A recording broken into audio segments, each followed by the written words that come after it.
Ini nih.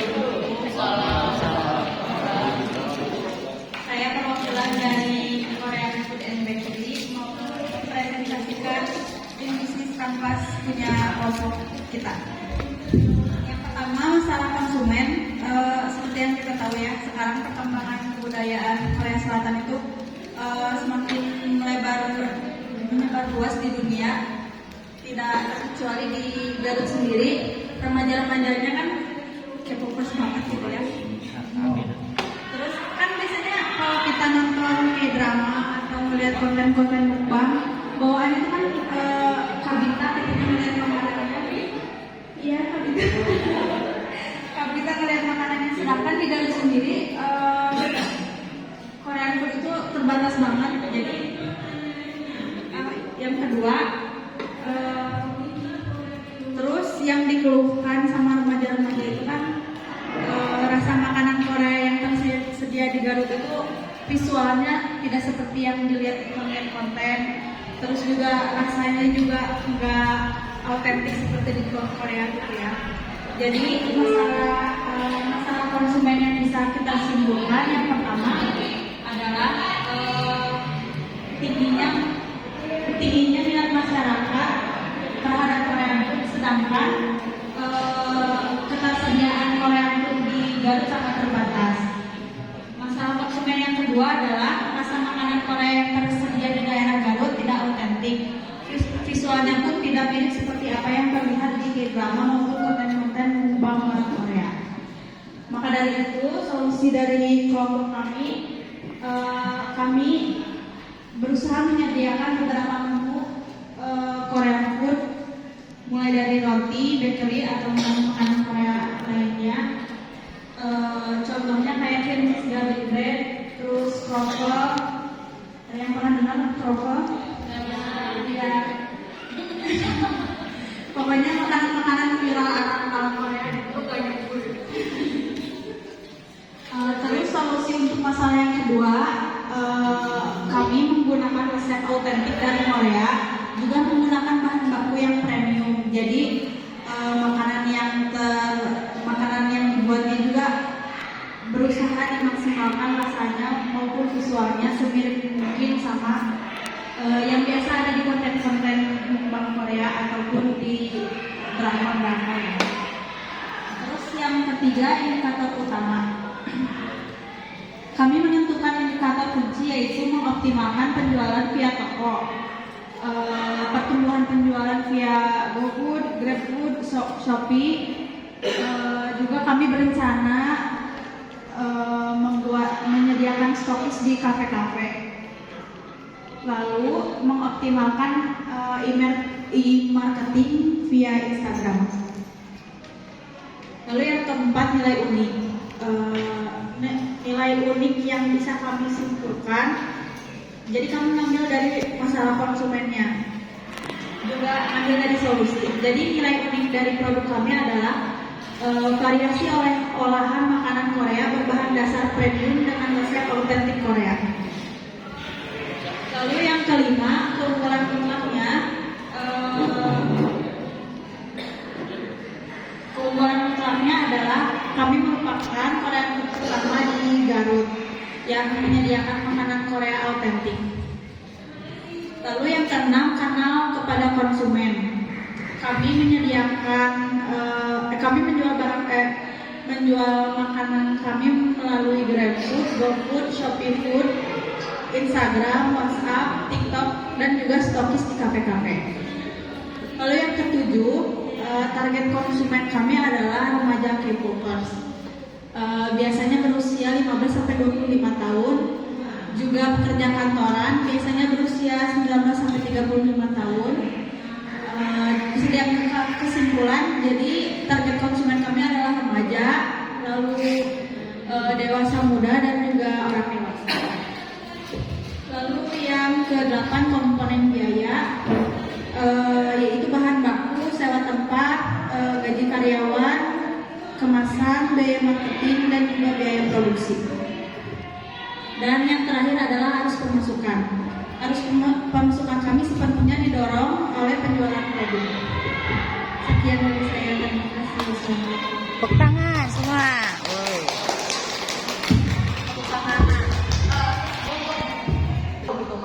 tiap kelompok tuh sebenarnya bikin apa sih gitu.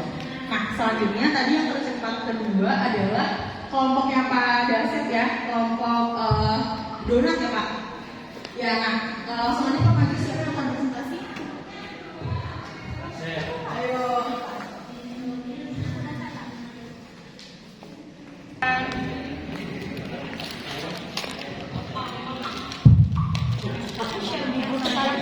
Assalamualaikum warahmatullahi wabarakatuh. Salam. Teman-teman sekalian, mohon izin dan mohon maaf, kami akan menjelaskan sedikit bagan secara urgensi, namanya juga dicetak-cetak, di raba-raba, entah bagaimana nanti isanya di lapangan seperti itu. Yang pertama kelompok dari saya yang telah sudah ditentukan tadi bersama rekan-rekan, namanya perusahaan yang kecil, skupnya yang kecil paling besar, yaitu Dontok Jibeh, supaya mudah di Dontok Jibeh. Apa tuh artinya? Artinya apa Pak? Dontok Jibeh. Jibe. Jibe apa Jibeh? Sebeh. Satu kenyang artinya apa? Satu kenyang. Oh, satu kenyang. Dari bagan ini Bapak Ibu bisa melihat ya. Mohon maaf bila mana menjabarkannya, menerangkannya tidak begitu luas dan tidak begitu urgen karena saya bukan faknya. Ini cuma berapa? Ya. Yang telah dibuat, ya, yang telah dibuat dari sebagian kelompok saya itu adalah donat dan bolu kukus, entah apa itu di kelompok saya. Tapi bukan saya yang buat, tapi kelompok saya yang buat di bundel. Jadi masalahnya yang pertama itu karena ruang lingkupnya itu di sekolah. Ya ceritanya di sekolah. Setelah itu sekolah kan kegiatan efektivitas belajar itu tidak begitu leluasa seperti di pasar-pasar terbuka. Sekolah itu paling habis jam 2 waktu istirahat, break lagi seperti itu. Cuman konsumsinya itu ruang lingkupnya hanya di sekolah. Anak-anak SD, PAUD, SMP, SMK dan sebagainya. Dan masalahnya di sini Pak, masalahnya itu adalah ketika sesi akademik belajar, yaitu masalahnya itu gerbang itu ditutup kan, tidak selalu tidak selalu tepat untuk selalu dibuka, tidak di sekolah pengalaman saya. Jadi kapasitas orang-orangnya juga sesuai yang dibutuhkan di sekolah. Mungkin setiap siswa itu jarang untuk membeli donat dan sebagainya. Kadang-kadang gurunya juga jarang membeli donat. Maka daripada itu juga masalah. Jadi cari solusi yang kedua mungkin melalui aplikasi ya sedemikian rupa ya perlu dibentuk bagaimana melalui WA, bagaimana melalui Facebook dan sebagainya supaya ada open bar. Nah itu tidak karena sekolah saja. Nah itu diantara solusinya. Yang ketiga indikator utamanya ini supaya mengingat indikator daripada produk yang dikeluarkan oleh guru ini bersama rekan-rekan itu supaya diingat baik di guru atau di anak-anak sekolah itu masalah cita rasa. Ya, di sini ada konsumen mulai dari jenjang sekolah umur. Yaitu jadi akan bisa menikmati donat bagaimana cita rasanya, juga Pak juga bisa menikmati. Karena dalam pendidikan Pak memang itu sangat luas. Ada sesi pemberian gizi lauk pauk itu di PAUD itu ada. Nah itu bisa saja donat itu masuk seperti itu. Yang kerjasamanya dengan dinas pendidikan kantor wilayah yang membawahi kecamatan. Bisa seperti itu. Ataupun acara-acara yang lain dari syukuran itu. Itu indikator utamanya. Terus yang keempat nilai uniknya. Pada kalau nilai unik ini ya setiap orang juga, setiap kemasan itu, setiap produk yang dihasilkan itu tentunya Pak ingin laku. Maka daripada itu yang kekurangan yang telah dilaksanakan itu adalah bentuk kemasan. Jadi toh kalau kita dibuat lagi kemasan pakai realisasi yang jelas itu kemungkinan kan agak bagus. Dan dari segi kemasan, dari segi bungkus itu dipercantik, diperhalus itu lebih bagus. Ya. Kalau tadi kata Ibu moderasi di sini adalah bisa enggak misalkan membuat donat itu adalah segitiga. Kalau halayaknya umum seperti itu boleh-boleh saja. Tetapi menurut hemat saya, maaf Pak ya, menurut hemat saya itu dibikin kemasan yang cantik ya. jarang donat di saya itu adalah dikemas dengan labelisasi yang bagus. Kadang-kadang kan open, terbuka melalui ya keranjang, bimbingan, saya kan itu terlalu agak-agak begitulah, agak-agak kotor sedikit. Kalau kita dikemas, apalagi kita labelisasinya sampai dengan kabupaten juga, jangan ada label halalnya kan, cara pembuatan pun tentu orang yang kembangkan itu menuntut apakah ini donat itu halal atau haram. Nah seperti itu. Kalau kita misalkan dengan kasus yang mau, masa nunggu sampai ke MUI itu lebih bagus. Itu keunggulan kita, setiap produk yang dihasilkan itu tentu menghasilkan keunggulan. Ya kalau donat yang hubungannya dengan tawar lagi, ada nggak donat yang sifatnya tawar biasanya ada nggak? Ada nggak? Ada ya. Nah itu dibikin yang bagus yang manis-manis doang, yang sedemikian rupa sehingga misalkan ada donat isinya kacang, ya ada donat yang isinya misalnya seperti itulah sambal, ada nggak sambal? Ya kalau memungkinkan, itu keunggulan kita. Target konsumen semua konsumen. Kadang-kadang anak TK bisa jadi memakan donat, kadang-kadang SMP, SMK, bahkan perkuliahan demen sama donat. Cuma tadi mana cita rasa yang betul-betul diingat ya, karena konsumen itu wajar Pak. Jangan sampai kita dari sudut rasanya saja, melainkan saya itu kadang-kadang penyapaan itu, salam, sapa, sopan, santun itu perlu ya. Jadi dalam pembeli itu kan, yang pembeli itu raja. Ya seharusnya bagaimana cara supaya pembeli itu supaya enak ya, supaya enak, nyaman, mungkin jaga tempatnya, dinding yang bagus, nah seperti itu. Jadi jangan sampai cita rasanya bagus, tapi cara kita menawarkan produk kita itu jelek, ya itu dengan berhubung dengan akhlak. Jadi sapa senyum itu harus. Silakan donatnya, silakan dicicipinya, apalagi gratiskan dulu. Gratiskan dulu ya. Gratiskan dulu, bisa satu dua, boleh coba, boleh jarang seperti. Nah mungkin saja ke sana, kalau tidak nanti di manage timingnya betul-betul jelas. Terus yang lain, tanda kepada konsumen, indikator sudah tanda kepada konsumen, gunakan metode yang jangan bulu-bulu.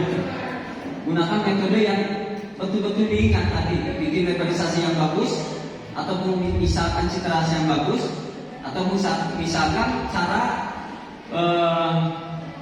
cara penyambutan setiap pasien yang bagus. Seperti jangan sampai cara penyambutan pasien yang masuk yang memberi kita kan cemberut, yang tidak enak. Tapi dengan sapa yang bagus bisa saja kita nilai tukar kita itu bagaikan seperti Rasulullah SAW dalam berjualan seperti ini. Ya, ada nggak Pak? Misalkan kita pembuatan donatnya sekian, ya, jadi teknik Islam kan kita sampai tidak menyentuh itu. Ada misalkan kita dari orang bambu sampai dengan yang lainnya sampai dengan tuntas kita dipasarkan. Misalkan kita taruh 5.000, kan sistem Islam belum tersalurkan pada diri kita, masih diri kita itu belum positif. Ya, apa belum positifnya? Karena pribadi Rasul itu dengan akhlak, dengan menggunakan jualan itu, ini misalkan jualan saya, produk saya harganya 10.000, taruh Bapak mau berapa? Kan jangan seperti itu. Sampai-sampai kan kita supaya ingin cepat laku, disayang ya, disayang sampai memakai kalimat demi Allah, saya ingin membuat cepat ini, padahal kan donat tidak jelek. Pribadi Rasul itu tetap. Jadi yang pertama kenali para konsumen, jangan sampai kita mengambilkan kata-kata yang betul-betul supaya menarik perhatian orang banyak. Itu hanya dalam tempo, tapi dengan akhlak kita, ya dengan keramahan kita itu lebih bagus. Nah itu orang. Di komponen biaya, tadi dikatakan biaya daripada karena kita menggunakan karyawan, kalau misalkan sudah besar, terus yang kedua pengolahan bahan baku. Terus yang ketiga keluar masuk keuangan, itu kan perlu manage. Ada keuangannya, ada keluar masuknya, omsetnya berapa, itu perlu dipertimbangkan.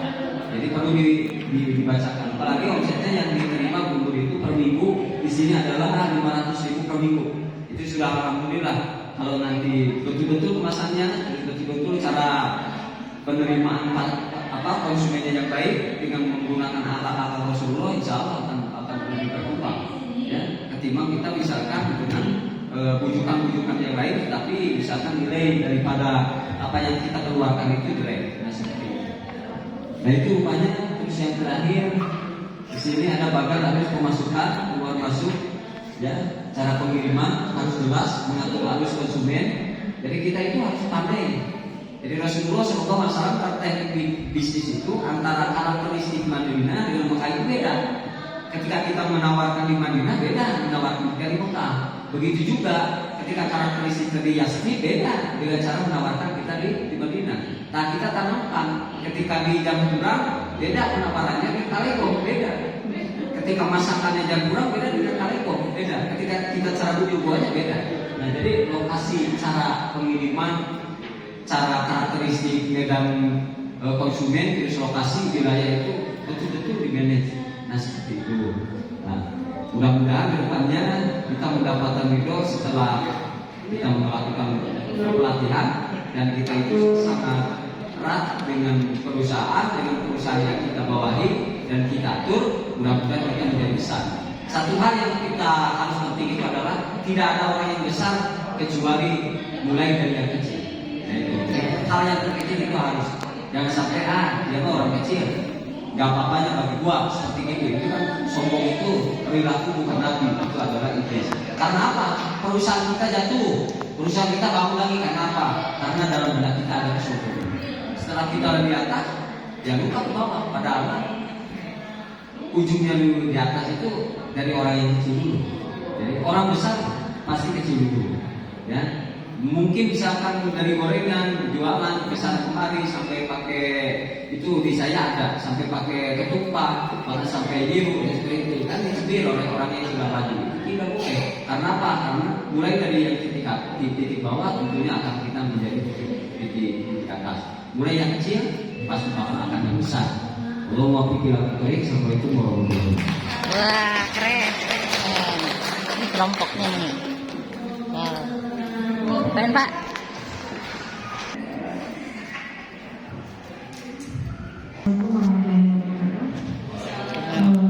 Saya kelompok 1E. Itu minuman Markisa Garut yang disingkat dengan Marga, kelompok Marga. Pertama saya masalah konsumen ya. Setiap manusia setiap makhluk hidup membutuhkan air. Jadi pertamanya itu ya, kalau kita jadi tubuh manusia itu 80% adalah kandungan air. Makanya saya bersih-bersih. Jadi kata orang Sunaman kalau sebelum mah satu kali jalan saya mah tak yang pertama. Yang kedua utamanya saya melihat bahwa Markisa itu khususnya di Kabupaten Garut itu tidak ada nilai jual karena berserakan di mana-mana ya. Terus dikatakan itu Markisa itu tanaman liar.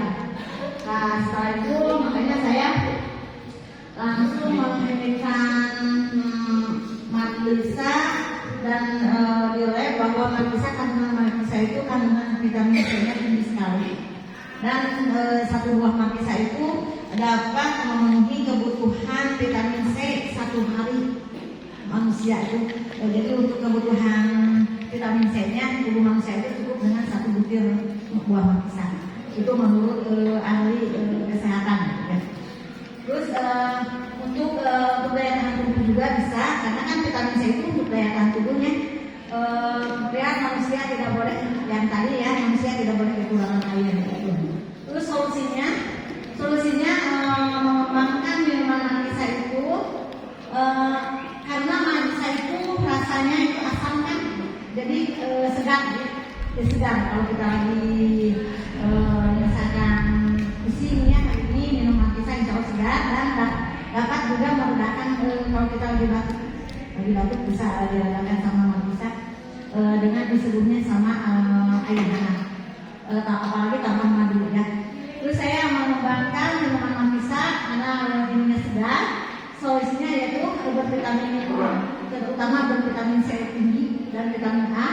Terus dan Markisanya berkualitas karena Markisanya ditanam dengan sistem organik.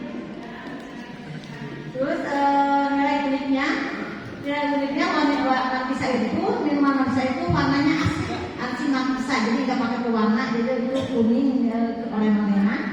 Terus aromanya khas, jadi aroma markisa itu khas, jadi namanya markisa tapi wanginya itu kayak jamu merah, jadi wanginya gitu. Keluarnya ada seperti jamu merah. Terus rasanya segar dan menyenangkan karena mengandung vitamin. Terus praktis karena saya membuatnya itu produksinya yang siap minum, yang bisa dibawa kemana-mana. Yang bisa awalnya saya memproduksinya sirup markisa. Jadi sirup markisa itu harus diseduh. Jadi nggak mungkin anak muda bisa bawa kemana-mana seduhannya. Tapi memang saya berinovasi bahwa markisa itu harus bisa dibawa kemana-mana, yaitu pakai botol ya, yang botol yang isinya 250 ml. Terlalu besar enggak, terlalu kecil enggak. Jadi cukup bisa diminum 2 kali atau 3 kali minum. Terus keunggulan tempatnya terbuat dari sari buat markisa asli Garut. Jadi dihasilkan dari daerah Garut sendiri. Jadi ditanamnya di daerah Garut. Terus kebetulan rumah saya di rumah markisa saya itu tanaman pemanis buatan. Jadi asli dari gula tebu ya. Terus satu-satunya minuman markisa yang diproduksi di Garut. Jadi belum ada saingan, minuman markisanya belum ada saingan. Makanya kalau kita mau berkolaborasi boleh. Jadi dari mulai penanaman, terus dari pemasaran, nanti bisa kolaborasi ya. Karena ini targetnya saya pemberdayaan bukan untuk pribadi ya. Sekarang juga penanamannya juga di rumah cuma untuk apa? Sampelnya aja. Kalau ada tamu, nah ini buah markisa, nah ini daunnya. Saya bahan bakunya justru dari petani. Jadi nanti dikasih benihnya, hasilnya saya beli. Nanti hasil olahannya kita bakal lagi pasarkan. Jadi saling menguntungkan. Terus yang sekarang ini indikator utama, ini target konsumen. Target konsumen karena kan ini minuman sehat ya, minuman segar. Jadi dari mulai anak-anak, dari usia kadang-kadang usia PAUD juga bisa ya, karena kan ini vitamin C-nya tinggi karena nggak ada bahan pengawet ya. Apalagi nanti saya tadi terbesit sama ibu dokter bahwa ini harus ada inovasi ya. Saya pernah bikin es markisa yang jualan 1.000 dan 500 itu. Nah sekarang mau dinikah untuk sekolah ya, untuk sekolah PAUD, untuk sekolah SD kan nilai jual 1.000 kan. Ini nanti saya mau dinikah sama grup ini. Nanti warnanya ini inovasi lah. Misalkan bawahnya pelangi, atasnya markisa gitu. Nanti berhubungan. Yang kedua ini banyaknya guru juga ya, bisa ini anak. Jadi keinginan anak seperti apa gitu ya. Maka alhamdulillah dengan adanya silaturahmi ini kita bisa maju bersama-sama ya, bukan untuk memikirkan sendiri ya. 5 menit lagi ya Bu. Remaja juga ya, dewasa ke orang tua juga membutuhkan karena ini kan vitamin, apalagi bijinya hasilnya itu untuk ini tulang bagus bijinya markisa ini.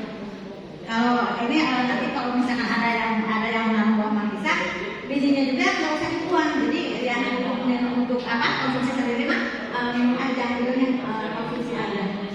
Terus indikator utamanya saya sekarang dititipin di kedai bakso karena identik kalau misalkan minuman yang segar itu kalau sudah makan yang pedas-pedas ya, jadi enak kalau dengan minuman markisa, apalagi dingin. Dan ini saya kedai baksonya yang ada showcase-nya karena ini kebetulan kan saya buah asli, jadi lampu ininya harus di showcase, badannya di showcase supaya fresh. Terus saya diizinkan di toko oleh. Terus reseller, saya memang membuka reseller. Bahkan dari WA misalkan ada teman di Bandung, beliau dijadikan reseller. Terus yang selanjutnya saya mau ke objek wisata, terus hotel dan restoran.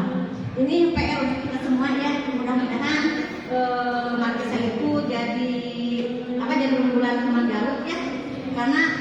saya garap itu dari hulu sampai hilir, dari mulai budidaya sampai ke pemasarannya. Jadi nanti siapa yang mau menanamnya, siapa yang mau memproduksinya. Jadi kan di sini bukan saingan ya.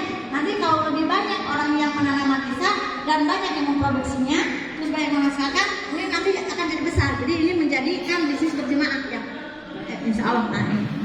Mudah-mudahan ya. Jadi nanti karena di sini di Garut itu banyak hotel ya dan restoran, jadi objek wisata, jadi sasarannya di sana. Saya di pantai.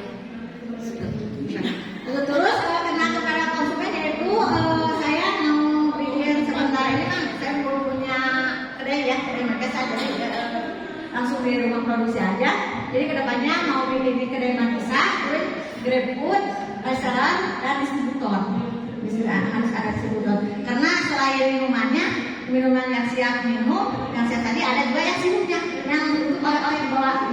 Kalau yang sirupnya, jadi tahan lama, jadi nggak usah disimpan di sampai gudang, nggak apa-apa. Jadi bertahan sampai 4 sampai 6 bulan gitu. Kalau sirupnya, karena kan saya mah pengawetnya itu antara bulan dan markisanya dan cara pengemasannya. Terus komponen biaya yaitu biayanya bahan baku utama yaitu markisa, terus bahan baku penambah yaitu gula pasir ya, terus gaji karyawan, terus bahan penunjangnya, bahan tunangnya itu adalah kemasan, kacang botol ya, terus label, terus bus ya, terus gaji karyawan, terus ongkir ya, terus biaya promosi, terus pemasukannya saya disesuaikan dengan omset penjualan dari developer. Cuma itu mungkin mudah-mudahan ada manfaatnya buat kita semua ya. Yang saya inginkan akhirul kalam, assalamualaikum warahmatullahi wabarakatuh. Abah, tangan.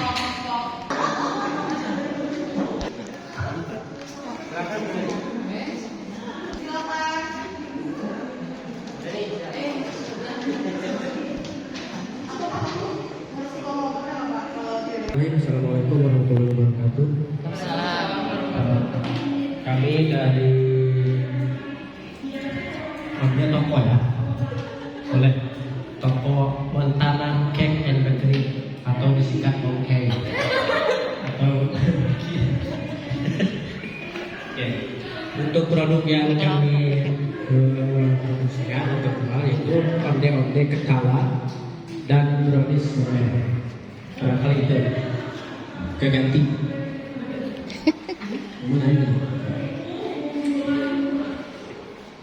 Untuk kali ini mungkin dari masalah konsumen yang kami prediksikan itu bervariasi, macam-macam lah. Tiap produk itu pasti macam-macam. Masalah konsumen yang kami mungkin yang kami hadapi adalah ini dalam waktu tunggu, terus kualitas dan rasa.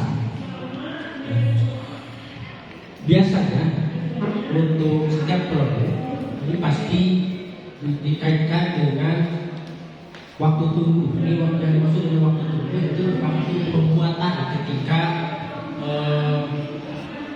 pembuatan bahan atau sejenisnya. Terus dari kualitas dan rasa, mungkin dari kualitas itu bisa menjadi masalah konsumen dan rasa. Kemudian untuk solusi dari toko Monkey ya, untuk menjaga kestabilan produk cemilan, kita khususnya ini menyusun langkah-langkah yang efektif dalam memproduksi cemilan, terutama dalam mulai dalam pembuatan atau pengadonan. Nah, terus menyajikan produk dalam keadaan sudah siap itu bisa dijadikan sebagai solusi. Yang sudah siap disajikan atau sudah dipacking lah gitu. Selanjutnya untuk poin 3, untuk indikator utama, ini kami memberikan mungkin untuk kali ini bisa menetapkan WA, FB atau lainnya, dan dituliskan IG atau bisa juga langsung dengan pakai jasa ngebut. Selanjutnya poin 4, nilai unik untuk produk kami yaitu oleh-oleh ketawa dan manis juga. Ini mempunyai nilai unik, diantaranya mekar teh bekah, tapi bukannya itu sadayana hanya bisa ketawa gitu. Udah bingung kayak gimana gitu. Ketawa sedikit. Ini mekar atau ketawa. Mungkin besok bisa dipraktikkan. Bisa nambah. Oh. Ini bukan diartikan yang membuatkan ketawa bukan. Bikin ketawa, bukan itu. Ini mungkin produknya itu bisa. Terus lumer, manis, crunchy, dan yang pasti ini untuk onde-onde ada biji wijen dan kasih biji wijen. Selanjutnya untuk keunggulan mutlak, yang mungkin untuk keunggulan mutlak dari produk kami, meskipun bisa dicontoh atau bisa dibuat oleh tiap gaji atau tiap kompetitor, ciri khas yang lain memiliki produk yang seperti dari rasa bisa dijadikan sebagai sebuah keunggulan dari produk. Terus yang keenam, kanal kepada konsumen. Nah, tentunya kami dari toko Murkai ini terdapat berbagai, diantaranya terdapat berbagai kenalan. Yang kedua, terdapat berbagai kelompok. Tiga, tentunya ada atau sebagian komunitas.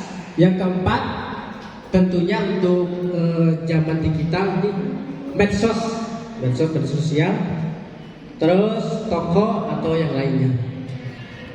Terus yang ketujuh, target konsumen. Nah, untuk target konsumen dari toko kami yaitu karena produk kami ini memang disukai semua kalangan, sudah barang tentu ini pasti anak-anak pun suka, anak-anak, orang tua atau disebut semua kalangannya juga bisa mengkonsumsi.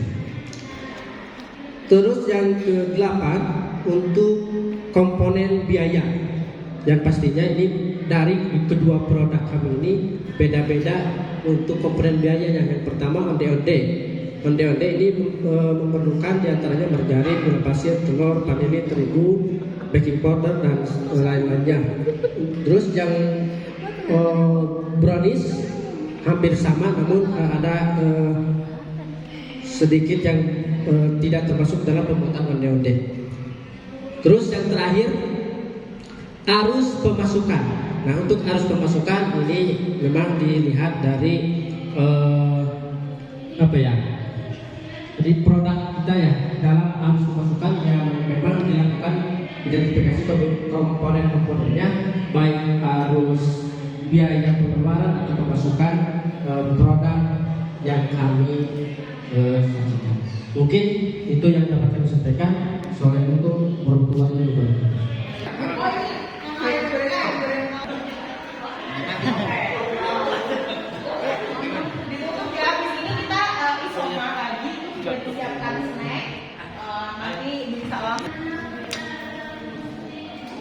Assalamualaikum warahmatullahi wabarakatuh.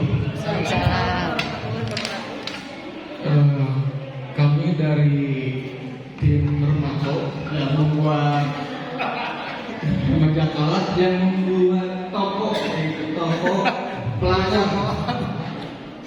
Ini mungkin pelakor mungkin cuma sekedar citrakan saja,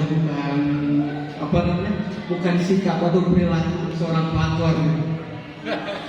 Adapun yang pertama yaitu mengenai masalah konsumen.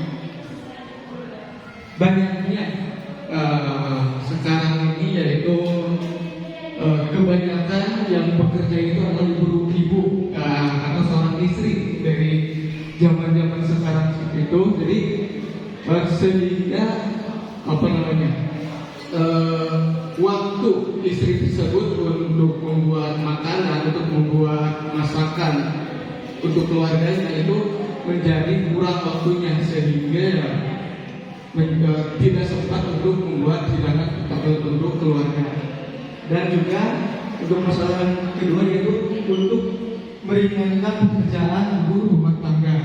Nah, sehingga adapun solusi yang kami buat dari tim pelakor ini yaitu setelah mengetahui bahwa para ibu rumah tangga banyak yang mengurus anak sambil berkarir, maka tim pelakor membuat makanan pokok atau makanan hidangan yaitu ayam goreng pelakor. Singkatan apa sih? Pelakor singkatan apa? Ataupun untuk pelakor ini ya singkatan dari perebut langganan atau konsumen orang.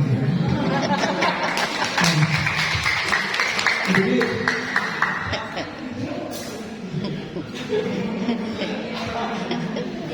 alhamdulillah ya baru dipresentasikan juga udah membuat tertarik para pendengar gitu. Jadi ya terus ini yang membuat ayam goreng untuk para ibu rumah tangga. Dan juga ada indikator utama dari penjualan tim pelakor ini yaitu yang pertama itu melalui penjualan di pihak toko selain membuat kedai dan yang lainnya. Dan juga karena walaupun kami dari tim remaja kolot, kami juga tidak ingin kalah saing, bahwa tim remaja kolot juga ingin menumbuhkan penjualan melalui media-media online lainnya seperti GoFood, GrabFood, media sosial lainnya atau seperti e-commerce lainnya. Dan juga nilai unik yang ada di ayam goreng pelakor ini yaitu adanya sambal dadakan. Nah, ini mungkin namanya sambal dadakan tapi harus dibuat dadakan gitu.